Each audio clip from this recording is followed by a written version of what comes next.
Welcome to the Decolonising Education YouTube channel. So this is the last of the series and we are finishing off with a treat for you all. We know that this series was launched in the middle of COVID-19 and there were a lot of tensions and stresses that people have been taking on as part of their everyday lives, and so this is just a little bit of a release for you all. We've got a selection of poets that are going to share some poetry with you. Please sit back and enjoy. Lorena, do you want to start us off? Lockdown. Hectic hospitals cling to staff, anchors against a swarm and storm of angst-filled patients who hope for answers, their loved ones trapped at home. The blank school building, there up high, is standing so forlorn. The warm blood of our city streets, devoid of all the warmth. The once defiant bustling has retreated to a place of isolating, self-distancing. Tranquility chills my space. I've lost the order of my day. Morning is now night. For time has lost its order. Ticking hands dissolved away. My devices are now weaponized. Assaults by churning news. They speak of new dawn genocide, but theirs is just one view. The first week worry, the second grief, the third a foolish disbelief. The fourth week filled with prayers and fear, trapped within my homely cage.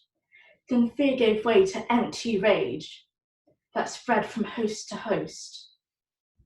Boris Johnson's herd immunity favours the strong and fit. He says guided by the science, but I prefer truth and facts. And if things can get worse, there's something quite perverse. We blame a hurting exponentially. They blame it on physiology. But listen, my friend, listen to me. This is what happens when inequality shakes hands with Darwinism. While politicians gamble and healthcare workers scramble for life-saving PPE, people anxious, ill and restless, trains, planes and buses hushed, and I got another cluster of pimples while my corner is turned to locks. The more that I stay locked up, the more my sanity sighs. But today I feel my spirit rise, because for you, I have some news. We are intelligent and creative when ego is set aside. We give to our community when difference not divide. Capitalism is a fiction. We've seen its structures bow as capitalists go cap in hand, begging from the bowl. And we see a new phenomenon, an old but novel currency, the promotion of courtesy, welfare, and human need. So while the curve is flattening, let the fear now fade away. Because, dear friends, there's another way. Let's choose to seize the day. My name is Lorena Thompson-Kerr.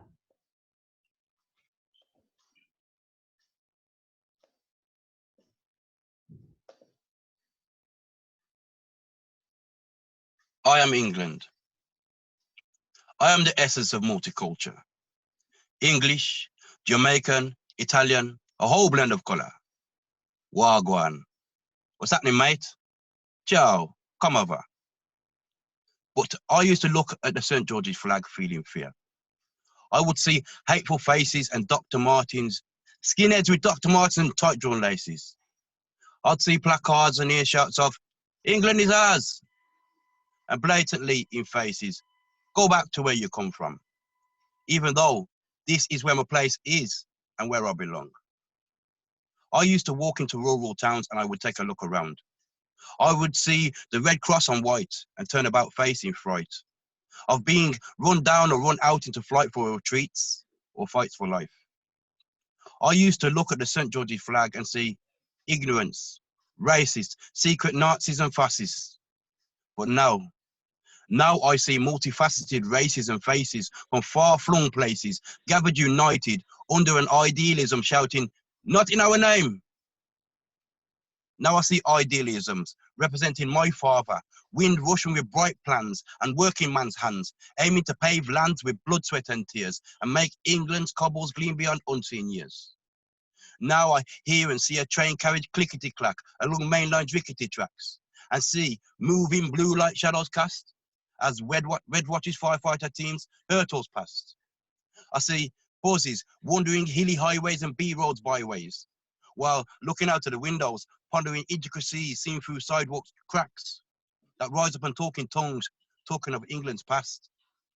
But we cannot jump into the river of time in the same spot as it flows on, gone, swiftly fast. Now I see bus stops, lollipops, chase after ice cream vans in me gym jams, coal fires, pop, rockets, bangers, mash, and splashes of daddy sauce while having a giraffe. Barbers taps, kick the cans, knock and run, BBC, mushy peas, chip shop, Sunday roast, marmite on toast. We know bitter litter about the iniquity of justice. Just, nice, Banksy's, mild and bitter, dripping, jam on toast, and in this I boast. I am the essence of multicultural. English, Jamaican, Italian, a whole blend of colour. And I am England.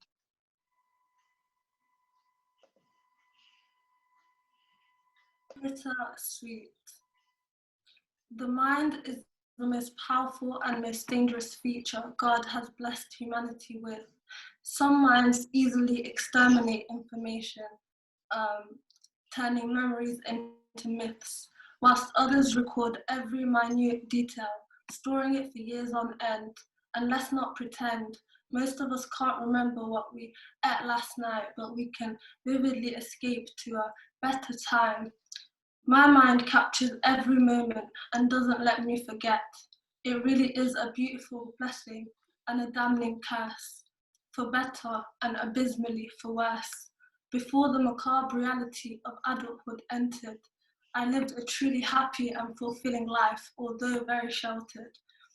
A pure lamb, blissfully ignorant in the cesspit of heartache, not knowing it will grow in a world insistent on ensuring one fails in at least one aspect of their life, yet in my surely rose-tinted lens, less tumultuous times were rife.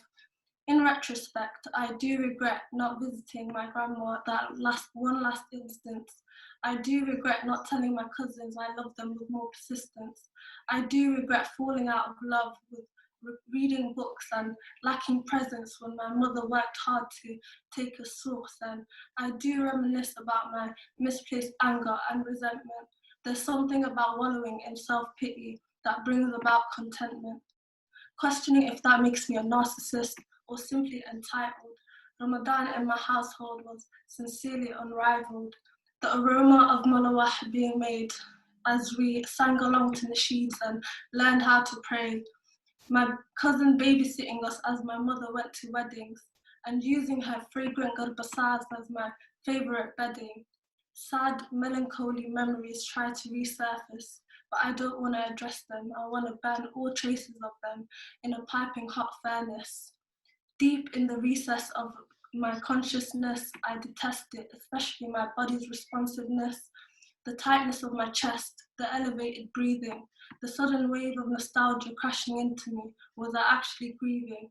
Many times at night, I lie awake and eyes wet, barely breathing, overwhelmed with guilt and poignancy. All these emotions were domineering. But what truly comforts my poor little heart is that eventually from this world I will depart, and that the biology of our bodies make it so that memories are fleeting. They come and they go, and as your age increases, the memories keep depleting. In the moment, it's bittersweet, knowing that you are undeniably and irrevocably at peak happiness. But as time ticks forward and the moments keep evolving, everything leaves a gaping emptiness. And that's how life passes you by. The dark moments, the happy moments, and the mundane. That's reality, that's the norm. It's better off not knowing why. I'm Iman Egal.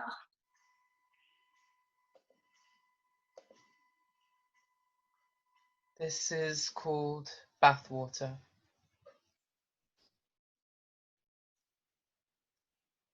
I lift you from the bathwater long after you returned to the sink where your river drowned. It's only hard enough to say goodbye when a rib stings before sickle slashed out to attempt to make you last. If my mother's back breaks from productivity, then so shall mine. My shoulders and I have been fighting, and I live now for you to dig this old forest with your elbow into me. Baby, you've burnt your hands and your lip is bleeding. Look, the water is bringing you back your boxing gloves, and beyond them is the salty becoming of mountains. Can you hear it? That sweetness in the ripple, sticky, falls all around your mouth. Here, let me take what's left. And remember, the sun will die someday. There's enough stream to wash our wounds in. We can try, I love you, so long as we learn the carvings on our doors, their emphasis on how narrowly we lost each other the first time. It's been nearly 2 years since that poem I never wrote to my last bottle of red wine. Now, we have these peaks as our altar. What does it say on the threaded path? The brighter blue, unmoved by our sadness. But it doesn't matter. Let's just stay here a while. Abandon the drift of isolation and talk about the sinews of stars. No more protest, for our fists full of spoons, our fatum glazed to stay our deepest weavings, keeping in loving memory the world we knew before the pandemic. Will you still be here, admiring the trickling emollient of kef in the flight of fireflies, most taken by the flock of London parakeets? What look are you serving now? No pressure. Just be sure that it serves you. Come find me in the partial shadows, ephemeral poses, unfastening past symbols, ready to eat. I'll meet you in the cocoa flower's collar, signaling the seeds to stand master of their garden. Be good to your post-conflict posture. We gracefully whirl with no half-handed prayers underfoot. Don't detour the last world. Stay your feet in this nowhere. I promise you that soon the running will end. Sing it with me. Lift me from the drowning. Don't stop the knowing. No more red wine poet. Weave a door of your carvings. Meet me at the endings. till the fight you're leaving. Lift me from the drowning. Don't stop the knowing. My name is Carlos Mauricio Rojas.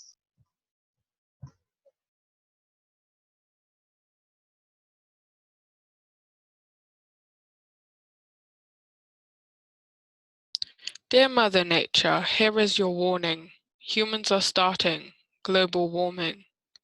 It will burn all our forests, destroy all our homes. We are the species, we on our own. We are killing the earth, and that's really fun. All that we're doing, yet nothing is done. Coral reefs are dying. There are more greenhouse gases. We keep on admitting them in the masses. Our future is stolen, and we are the thieves. Dear Mother Nature, help us please. We have a lot to be thankful for. The memories, the joy, the many times together, filled with laughter, amoy. My name is Roche Joseph.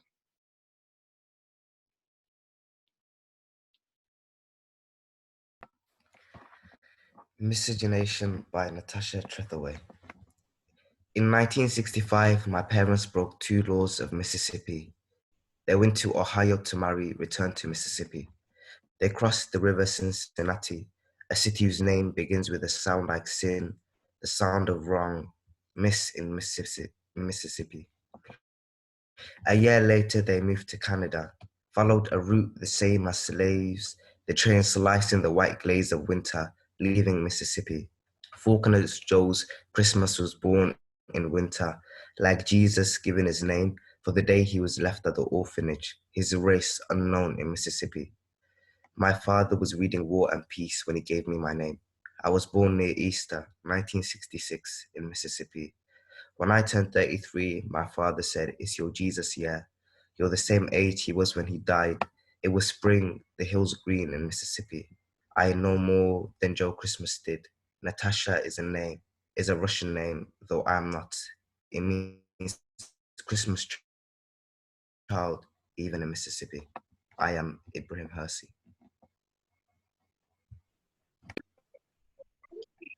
COVID-19, what our hearts have felt and what our eyes have seen. Oh, COVID-19, through this troubled time, let us hold our world together. With 2 meters distance, let us still hold our loved ones close by thought and a little prayer. Oh, COVID-19, what our hearts have felt and what our eyes have seen. Through these raining days, let us be reminded that there are brighter days ahead. COVID-19, what our hearts have felt and what our eyes have seen. Oh, COVID-19, believing together we can make things better. My name is Jackline Waziri.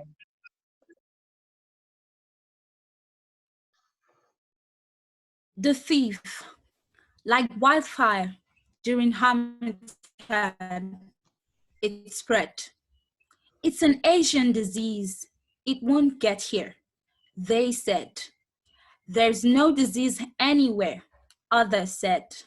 Such oversight. Then it came like a thief in broad daylight. Like hostages, we were led into our cages. Commands were rolled out. Prisoners, wash your hands.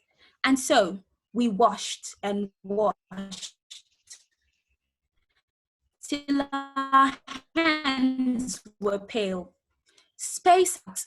We need maximum distance between all prisoners. So we moved 6 feet apart, yet we were far in our minds. When will we leave here? When will we go back to how things used to be before this thief came? I am Adedoyin Lebimoyo.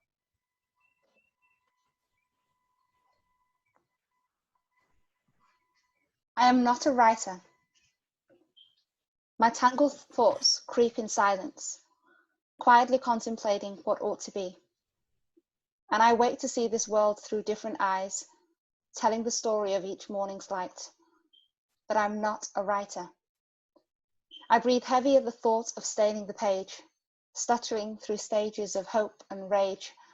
Pieces of me are captured on a stage, exposed and elated by this coming of age, but I'm not a writer. These euphoric moments of holding a pen are followed by shudders and shards. Like shattered glass, we can never be whole. Like gaps between words, we can never be told. And I am not a writer. See, our histories were stolen, our languages lost. The earth was your canvas, our blood was the art. And we have not forgotten. We carry this pain. Our lives have been written with the blood of those slain. So I cannot be a writer. This pen is a symbol, not of words, but of wars, of pain we have lived through, pain you adore. Our histories made romantic, our psyche enigmatic, our stories told by you are chilling and yet static. And I'm not a writer.